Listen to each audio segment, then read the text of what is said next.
Christians are one of the most persecuted groups in the world today, with millions facing discrimination, violence, and marginalization in various societies. This phenomenon is not limited to a specific region or country, but rather it is a global issue that affects Christians from diverse backgrounds and cultures. There are several reasons why Christians are persecuted in society today, including religious intolerance, cultural and social differences, and political motivations. One of the primary reasons for Christian persecution is religious intolerance.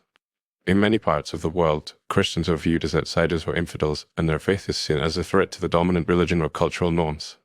This is particularly true in countries where Islam or other religions are the dominant faith. For example, in countries like Pakistan, Afghanistan, and Somalia, Christians are often subjected to violence, harassment, and intimidation, and are forced to live in hiding or flee their homes. Similarly, in countries like China and North Korea, Christians are persecuted by the government for their refusal to submit to the state-controlled church or for practicing their faith in secret. Another reason for Christian persecution is cultural and social differences. In many societies, Christians are seen as being part of a Western or colonial legacy, and their faith is viewed as a symbol of cultural imperialism. This has led to resentment and hostility towards Christians, particularly in countries where there is a strong sense of nationalism or anti-Western sentiment. For example, in countries like India and Sri Lanka, Christians have faced violence and persecution from Hindu and Buddhist nationalists who view them as a threat to their cultural and religious identity. Political motivations also play a significant role in Christian persecution. In many countries, governments use persecution as a means of maintaining power and control over their populations. For example, in countries like Iran and Syria, Christians are persecuted by the government for their perceived links to Western powers or for their refusal to support the government's ideology. Similarly, in countries like Russia and Turkey, Christians are persecuted by the government for their opposition to the government's policies or for their human rights activism. Furthermore, the rise of secularism and postmodernism in Western societies has also contributed to Christian persecution. In many Western countries, Christians are viewed as being out of touch with modern values and are often subjected to ridicule, marginalization, and exclusion. For example, in countries like the United States and Canada, Christians have faced discrimination and persecution for their views on issues like abortion, same-sex marriage, and religious freedom. This has led to a culture of intolerance and hostility towards Christians, where they are often forced to hide their faith or face social and economic consequences.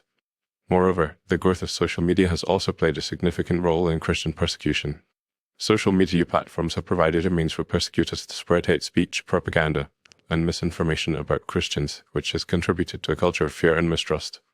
For example, in countries like Egypt and Nigeria, social media has been used to incite violence against Christians, with many being killed or displaced as a result. In addition, the lack of international attention and response to Christian persecution has also contributed to the problem.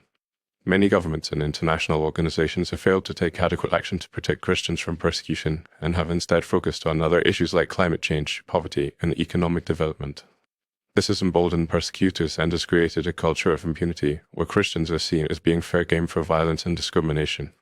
In conclusion, Christian persecution is a complex and multifaceted issue that is driven by a range of factors, including religious intolerance, cultural and social differences, and political motivations. The rise of secularism and postmodernism in Western societies, the growth of social media, and the lack of international attention in response have all contributed to the problem. As a result, millions of Christians around the world are facing discrimination, violence, and marginalization, and are being forced to live in hiding or flee their homes. It is essential that governments, international organizations, and civil society take immediate action to address Christian persecution and to promote greater understanding, tolerance, and respect for Christians and their faith.